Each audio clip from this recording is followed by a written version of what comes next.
好啦，大家晚上好啊！咁呢，就大家睇到呢個畫面，估唔估到我想整咩呢？嚇？咁啊，終於講咗好耐嚇，咁啊，大家萬眾期待我嘅萬用自製萬用豆豉醬，終於要出場啦！嗱，材料呢就好簡單嘅啫，主要原料梗係豆豉啦，嗱唔使講噶啦，獨沽一味係呢隻牌子啊，跟住蒜頭啦。跟住然之後陳皮啦，咁調味就好簡單嘅啫，糖同蠔油。嗱，咁我而家呢個配方呢，就係專業酒樓嘅配方嚟嘅，咁大家唔知有冇發覺呢？去到酒樓食呢，蒸魚雲啊，蒸盤紅鱔係一條薑絲都唔見㗎係嘛？但係點解佢哋食嘅嘢唔腥嘅呢？秘密就喺呢三樣嘢嗰度，呢三樣嘢加埋。就係可以發揮到呢個效用㗎啦，咁所以點解呢？我成日呢，即係話嗰個乜乜記啊，嗰啲咩蒜蓉醬啊、豆豉醬啊，嘥鬼氣啦，做唔到呢啲效果嘅，佢最多係俾你偷懶嘅啫。但係你偷懶，你都要去剁蒜頭㗎啦。做慣家廚都知，喂，剁蒜頭豆豉其實同一樣嘢嚟嘅，唔會嘥好多時間㗎。咁點解我仲要剁蒜頭，又要用嗰啲即係自己唔啱用嘅豆豉醬呢？不如自己開。OK， 今晚呢，我就同大家分享點樣整咗個萬用豆豉醬。嗱，大家整咗呢個萬用豆豉醬之後呢，就蒸魚雲唔使講啦，蒸盤紅鱔唔使講啦，仲可以嚟做咩？蒸呢個係腩片啦，整呢個豉汁排骨啦，甚至乎你即係所有用豆豉起鑊嘅都可以用翻。但係因為我經過調味之後呢，你用呢個豆豉醬將會係更加惹味 ，and then 呢，大家會做嘅時候每一道菜式呢就簡化咗好多程序啦，真係呢個就真係可以偷懶啦。OK， 記住啊，呢個係酒樓嘅配方嚟㗎，所以呢，大家可以學嘅。咁呢個保證 pure 就冇防腐劑嘅，咁我就去買咗呢啲咁嘅盒仔，我唔知有幾重啦。200 ml 200 ml 嘅盒仔 ，OK， 咁喺某處地方賣呢，某城咁一個3個10零蚊嘅啫。咁我就中意用呢啲。嗱，呢啲呢就做完之後，即係打完個醬呢，你入好盒之後呢，就室溫放翻涼，等佢完全放涼之後呢，你擺入雪櫃，最少可以食3個月嘅。咁但係我相信呢個盒仔就唔係好多嘅啫，估計呢，一個盒呢頂晒籠整3個餸嘅啫。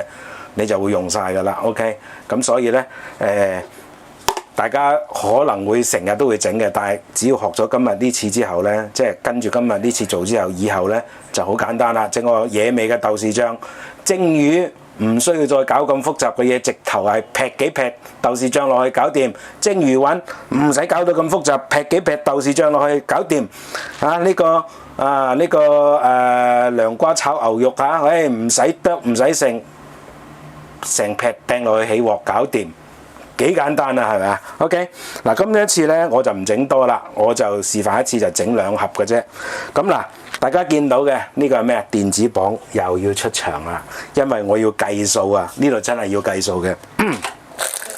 嗱，咁首先我開咗個電子磅先嚇，哎呀 ，sorry， 唔記得咗歸零添。因為你開咗嗰個就冇得緊嘅。好啦，嗱，而家歸咗0啦。好嗱，咁呢，我就用我哋每一次做嘅時候呢，落幾多豆豉呢，同埋落幾多料，就用個盒嚟計數。OK， 咁呢度400 ml 係咪？咁我落豆豉啦。豆豉可以做到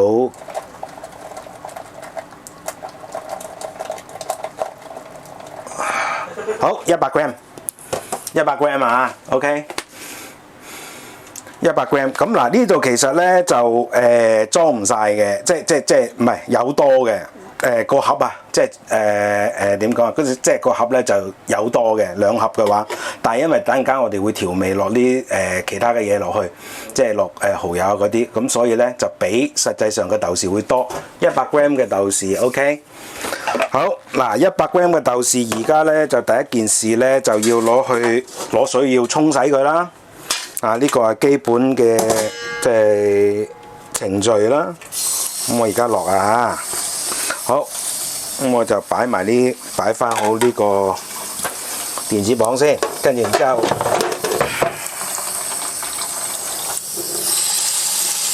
所以濕發布要煎一煎啊！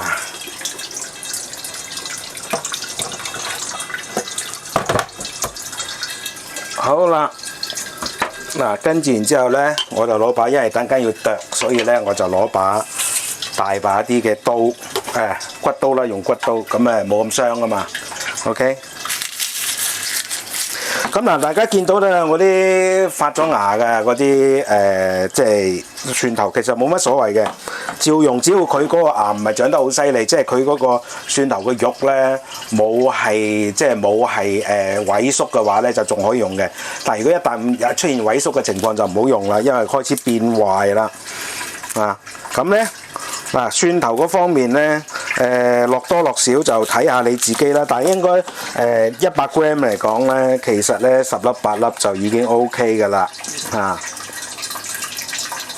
嗱，呢一次咧，我就係一個標準嘅製作，呢個係即係製作呢個蒜頭豆豉豆豉醬嘅一個標準嘅製作嘅成分啊。咁如果大家中意食辣嘅話，其實可以加辣椒落去嘅。咁呢一次咧，我就冇加辣椒，因為咧加辣椒嘅過程都可以係乜嘢咧？喺你蒸嘢嘅時候先落嘅。OK。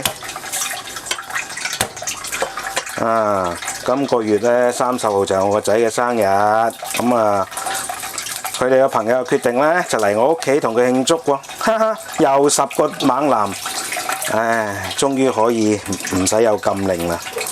咁我又可以整個大龍鳳。嗰一日咧，佢哋訂咗啲菜啦，即係話要食咩辣酒煮花螺啊，咩肥油粉絲啊，跟住咁我問佢，咁你唔食魚啊？咁我話有魚有咩啊？咁我話不如咁啦，啱啱新打個即係豆豉醬，咁我就整個豉汁蒸魚雲好唔好啊？咁我話好喎，咁所以咧遲啲會用到呢個豆豉醬嘅，咁所以咧而家我整定就啱㗎啦。嗱，咁大家見到嘅，我成日咧剝嗰個豆豉，即係唔係剝豆豉，剝嗰個蒜頭咧，我成日都係單手嘅。其實咧呢個蒜頭咧你要剝嗰個皮咧，好簡單嘅啫。咁點解我成日都即係用單手而唔係用雙手咧？因為咧咁樣我就可以係咩啊？我就可以咧唔使咁即係右手啊，就唔使咁咩啦就唔使掂到啲汁咧，咁變咗我就黐粒粒咧，我揸刀就唔方便，搞到咧把刀都污糟。OK， 嗱，大家睇到嘅剁豆豉係先切咗片先，嗱，大家咁睇到啦，係咪？咁盡快啦，唔阻大家時間啦。嗱，先切咗片先，點解要咁做呢？因為咁樣剁啲蒜蓉呢，就唔會係嗱。而家呢，我就用大家好喜歡成日喺電視都會見到嘅拖刀啦。嗱，咁就可以好快嘅，但係呢，唔係下下都識用嘅。OK， 好，嗱，先切咗片，跟住然之後斬佢。嗱，唔好咁快剁啊，斬佢。咁呢，大家跟住我用呢個方法去剁蒜蓉呢，就會變咗呢就好乾淨，就唔會彈到周圍都係即係我有啲見到有啲人呢剁蒜蓉呢係笑話嚟嘅，即係當然我唔應該笑，不過見佢彈到周圍都係，跟住一路執一路咩嗱，大家睇到㗎，直至到呢個部分為止係咪？雖然話就話剁蒜蓉啫喎，但係其實應該係用閘呢就安全好多。安全嘅意思就係啲蒜頭呢，嗰啲蒜頭粒呢就唔會彈到周圍都係。譬如話我大量製作蒜蓉，譬如話嗰啲蒜蓉醬啦，我係去到最後先至雙刀剁嘅，大家係咪啊？有冇見過啊？記唔記得啊？初頭嘅時候我係用閘嘅。點解用閘呢？因為啲蒜頭咁樣呢就唔會彈到周圍都係咯。你見到直接喺呢個 moment， 周圍係咪好乾淨啊？但係我呢個剁嘅蒜蓉唔少嘅喎。OK，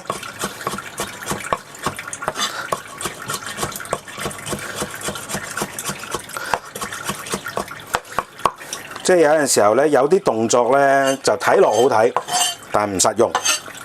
咁我而家喂大佬，因為我係自己屋企食飯嘅，我梗係用實用為主啦。我得鬼人同你去表演啦，啱唔啱啊？好啦，嗱，到呢個時候咧就可以剁啦。即係呢啲蒜蓉已經剁到咁上下，即係切到咁上下，雜到咁上下細粒啦。你咁樣剁咧，嗰啲蒜蓉就唔會彈到周圍都係。但係如果啲蒜蓉咧大粒嘅話咧，你一剁落去，佢梗係雞飛狗走啦，大佬啊！喂，俾你啊，你俾人哋拍啊，你都會走啦，啱唔啱啊？雖然蒜頭係即係佢個生命唔同我哋嘅人類嘅生命唔一樣，但係佢都識得彈噶嘛，識得走噶嘛，啱唔啱啊？講笑啫嚇。OK， 嗱咁啊一樣可以切到剁得好幼細嘅 ，OK。好，嗱咁咧，咁啊其實咧酒樓嘅蒜蓉醬之所以唔使落薑，一個秘密就係呢個果皮呢個陳皮咁我用呢個咧就18年嘅陳皮，比較貴啊，45蚊一斤，唔係1兩啊，一斤就平死啦。嗱咁咧唔好貪心落得太多喎，今次我落多咗啦，整咗2塊，我諗住唔夠結果咧梗係出事啦。好，等我一陣我哋碟裝起啲蒜蓉先。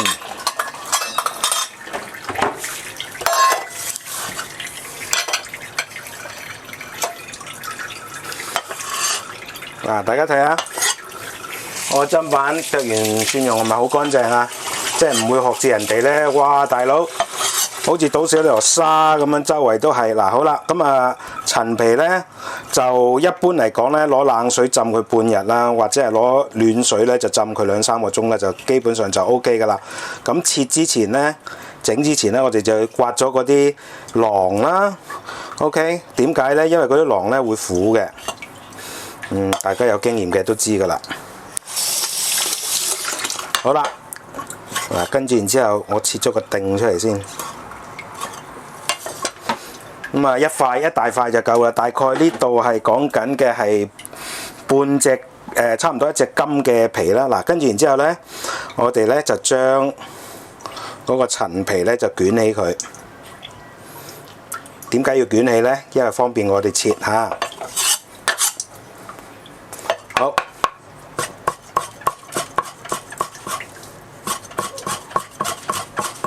切咧就有咁幼得咁幼，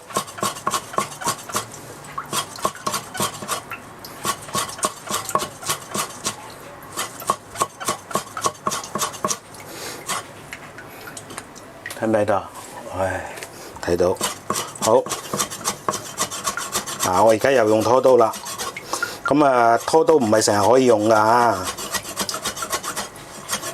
看似瀟灑，其實有啲情況咧係唔識用嘅 ，OK？ 好似切葱嗰啲咧，其實用拖刀你係切唔斷嘅。好，切完絲啦喎，跟住反轉佢切粒。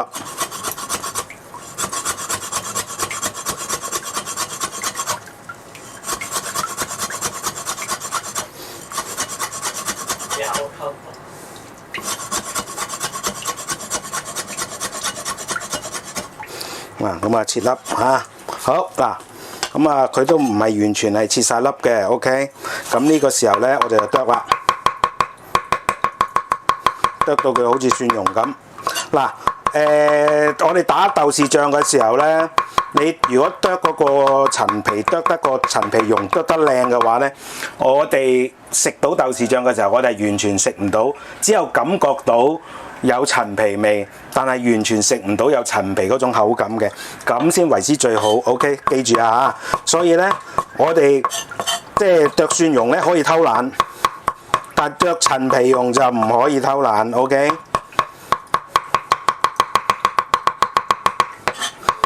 你見我都好勤力㗎，而家已經剁到好幼細㗎啦，但係我都仲要繼續剁。最好咧，剁到最後尾咧，佢細粒到咧可以溶晒落去嗰個豆豉醬嗰度就更加好啦。都仲未夠嘅，我哋繼續剁呢個就少少心機啦，要少少耐性啦。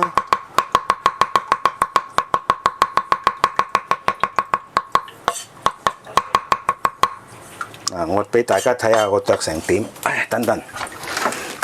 未係合成之前咧，就唔好咁懶，就盡量咧，即係一隻碟就裝一樣嘅原料。咁樣咧，因為我哋落嗰個時間都唔一樣㗎，落鑊嗰個時間 OK。俾大家睇下陳皮剁到咁溶啊，真係溶啊變咗。同呢個豆豉咧可以偷雞咧，仲見到有一粒粒就兩件事嚟嘅 OK 記住啊！好啦，跟住然之後咧，我而家咧就開始係剁呢個豆豉啦。點解我攞咗隻細碟？大家係咪見到我好多不鏽鋼架生？係啊，呢啲咧其實咧即係最好咧，就唔好用咁多嗰啲瓦碟或者係嗰啲膠嘅，尤其是係膠嘅嚇。我哋一定要係即係用啲不鏽鋼，點解咧？易於清潔。我講過好多次㗎啦，因為咧嗰啲即係膠咧。膠嘅器皿咧係好容易黐油啊！你好難洗得甩嘅。咁你一次半次就冇所謂啫喎。你次次係咁，你洗唔乾淨咧就會有異味，會有所謂嘅異味啦。OK 得唔得？我呢個咧就比較大意咗少少啦。我整咗啲倒咗啲豆豉落個星盤嗰度，所以我而家要逐粒執翻佢。冇辦法，有陣時候太過瀟灑咧，總係會出意外嘅，係咪啊？大家話係咪啊？所以咧，人生咧，我哋過活咧都要好小心，謹小慎微啊！呢個我成日都同個仔講嘅，唔好俾人哋扯後尾，扯尾巴。OK 咁豆豉出咗嚟啦，浸咗，跟住然之後，而家咧我就要剁豆豉啦。咁一樣啦，豆豉唔好咁瀟灑喎。我哋先係斬咗佢先，用鍘刀斬咗佢先，跟住然之後最後尾先剁。如果你一開始剁嘅話，嗰啲豆豉又係走到周圍都係嘅。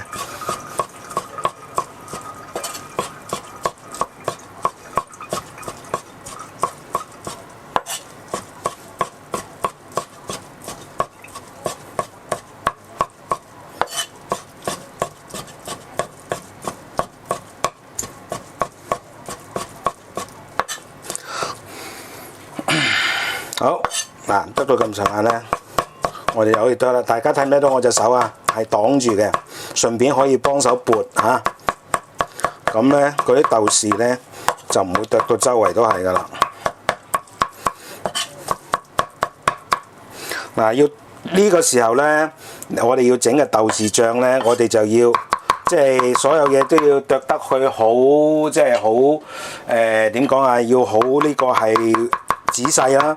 就唔可以偷懶嘅，即係唔好俾佢原粒豆豉啊！咁如果唔係咧，呢個豆豉醬咧，你食出嚟個口感都唔靚，賣相又唔靚嘅。因為咧我浸過啲豆豉啊，咁所以咧呢豆豉咧就好容易就俾我剁成呢個醬嘅。OK。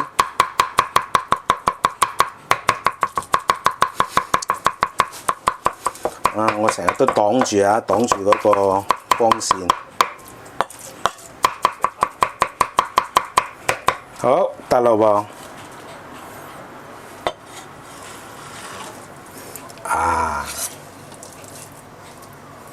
呢個豆豉，我呢個豆豉咧就可以係食幾餐嘅，估計應該1、2、3、4餐到啦。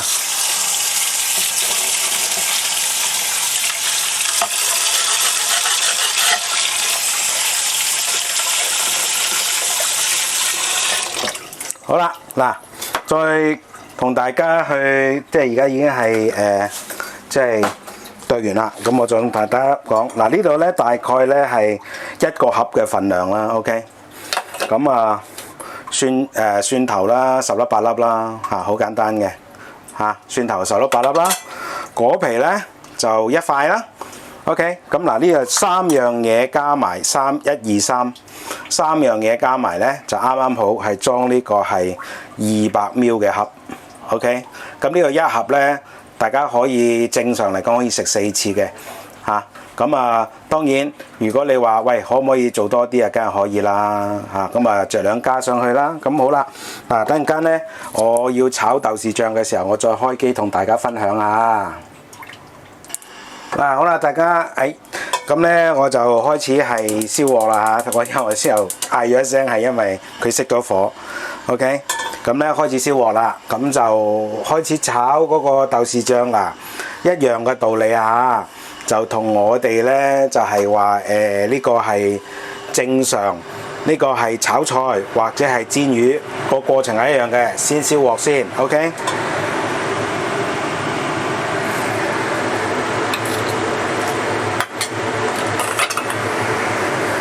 咁啊，先燒鑊先啦。咁啊，燒到咁上下呢，我哋就放油落去啦。要等到佢出煙啊嚇！嗱，呢個呢就唔心急得嘅。咁啊，好多朋友仔就會可能有個疑問嚇，喂，酒樓級嘅專業味道就係咁簡單嘅咩？材料就係咁簡單，不過等陣間呢，大家要睇清楚我個手法係點樣做，要落啲乜嘢調味料落去 ，OK？ 咁咪要炒幾耐，炒到個 texture 變成點樣先至可以變成呢個酒樓嘅味道，唔使放薑蒸魚都一樣冇腥味嘅 ，OK？ 嗱，而家落油啦，咁因為而家呢，我哋要打醬啊，咁所以呢，油係要放得多啲嘅。嗱，因為我哋大部分嘅豆豉醬咧都係攞嚟蒸魚嘅多嚇，咁所以呢個時候，我哋梗係要落下啲秘密武器啦，就落少少豬油啊！我講過好多次㗎啦，豬油蒸魚係可以除腥嘅。哇！你話我呢個豆豉醬係咪獨一無二啊？好過出去買個乜乜記啦，啱唔啱啊？好，嗱，呢個時候出煙咯喎。嗱，炒醬呢，我哋就唔可以太大火嘅，所以呢，收翻細火啲啦，中細火啦 ，OK。跟住然之後呢，先落蒜蓉啦，先爆咗啲蒜蓉先啊。好啦，跟住呢個時候呢，蒜蓉爆咗咁上下啦，見到佢呢，要係輕輕個邊邊，哇！而家聞到好香嘅蒜蓉味啦，得啦。跟住然之後呢，落呢個係陳皮啦。陳皮要掂一掂油呢，就更加香口啊。OK， 好啦，跟住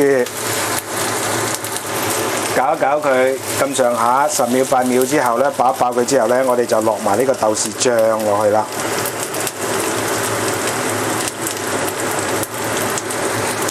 我講過好多次嘅，咁呢，炒呢個豆豉醬呢，我哋呢，即係炒打醬，其實呢個都係屬於打醬嘅其中一個部分。OK， 咁呢，我講過好多次㗎啦，咁就係乜嘢啊？一定要係慢火慢慢打佢，咁樣呢，先至會出個效果出嚟嘅。OK， 咁如果呢，你話一早呢，即係咁輕輕冚冚咁樣，哇！大佬，趕時間啊咁樣，咁我話俾大家聽呢，你呢個醬就永遠打唔好嘅。嗱，喺呢個階段就所有嘅材料都落晒㗎啦，咁呢。喺呢個階段，如果大家想食辣嘅話，就可以放幾隻辣椒落去啊嚇。咁但係如果大家呢諗住即係未必個個人食辣嘅，咁就好似我而家呢個最原始嘅打法 ，OK， 即係最基本嘅打法。嗱，好啦，而家呢嗰啲蒜頭呢，就混合埋呢個蒜蓉啦，就好好味咯喎，好香咯喎，跟住然之後呢個時候呢，我哋就要落其他嘅調味料啊。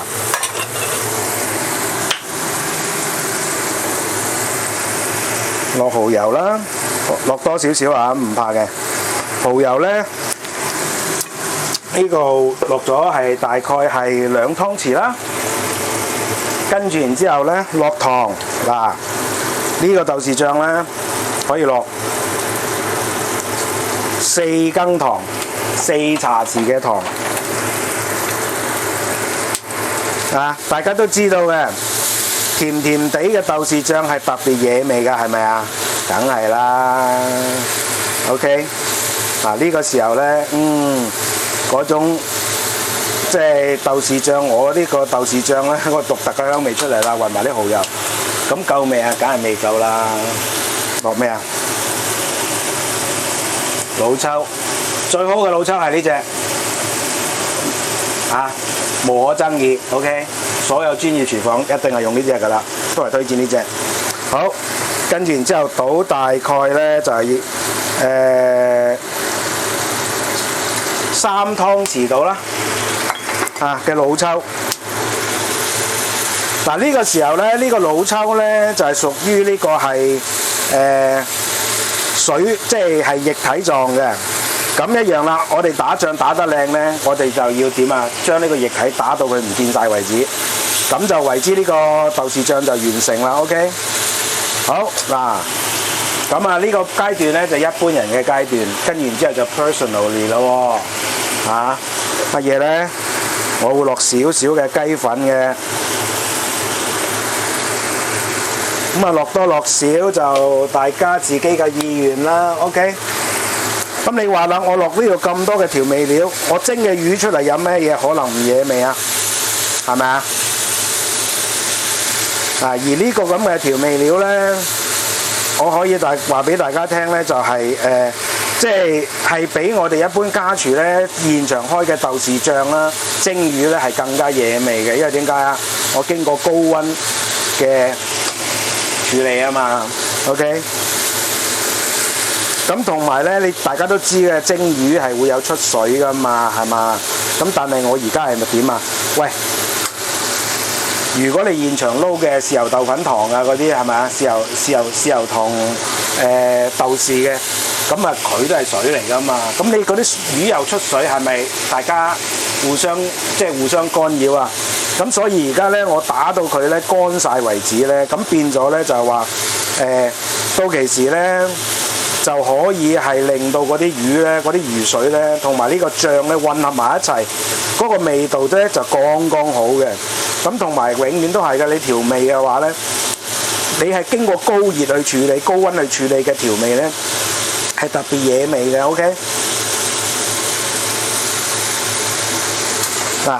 俾大家睇下個 texture， 睇下黑掹掹一撇撇㗎，好似嗰啲磨豉醬，比磨豉醬仲要黑嘅。OK， 得唔得？嗱，而家未得嘅喎，仲要打，繼續打，打到佢乾晒為止嚇。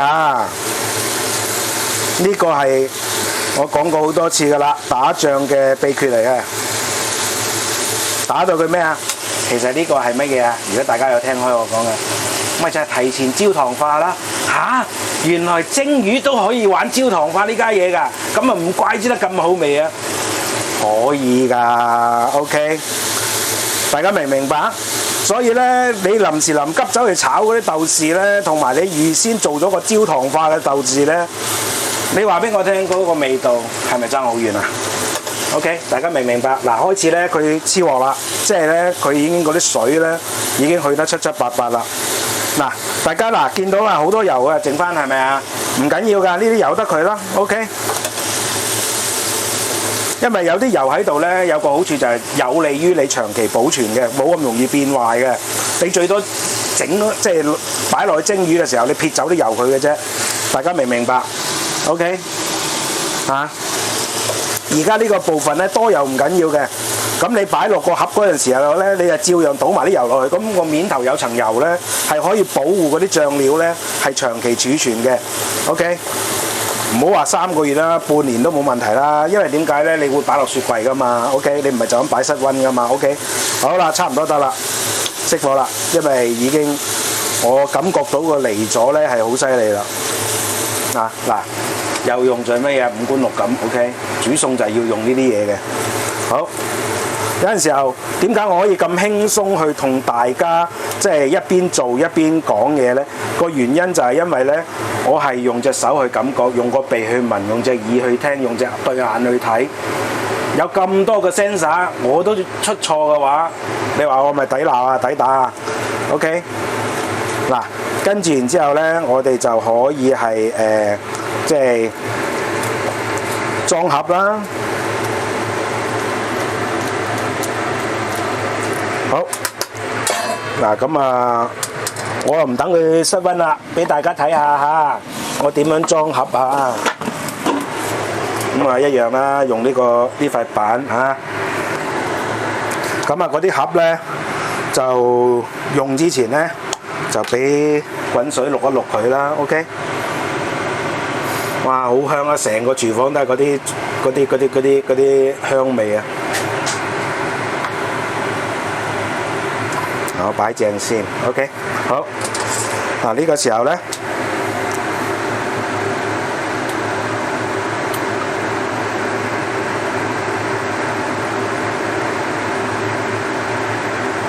嗱，100克剛剛好係裝一個盒嘅。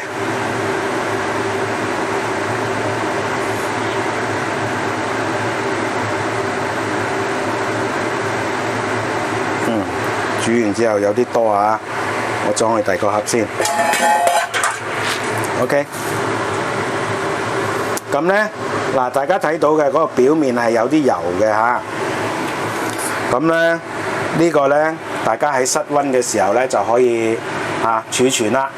儲存落唔係呢個室溫變成室溫之後呢，就可以擺落雪櫃儲存啦，冚翻埋個蓋 ，OK 得唔得？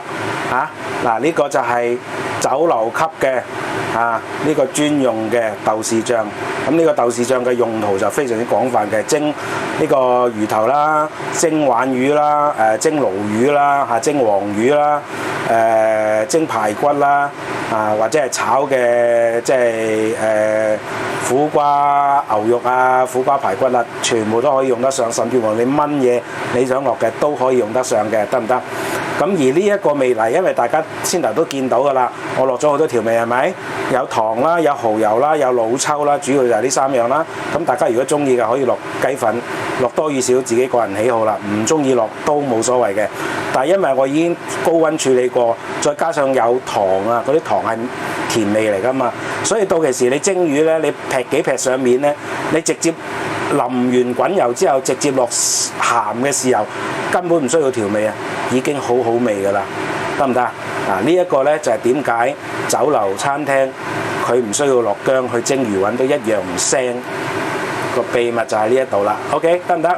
咁啊唔同大家講咁多啦，咁啊希望大家學識呢個萬用豆豉醬之後，以後就唔使再煩惱啦，唔使再買咩乜乜記啦。OK 得唔得？好啦，咁啊講完就拜拜啦希望大家即係煮得更加多好嘢食俾屋企人啦。OK，拜拜。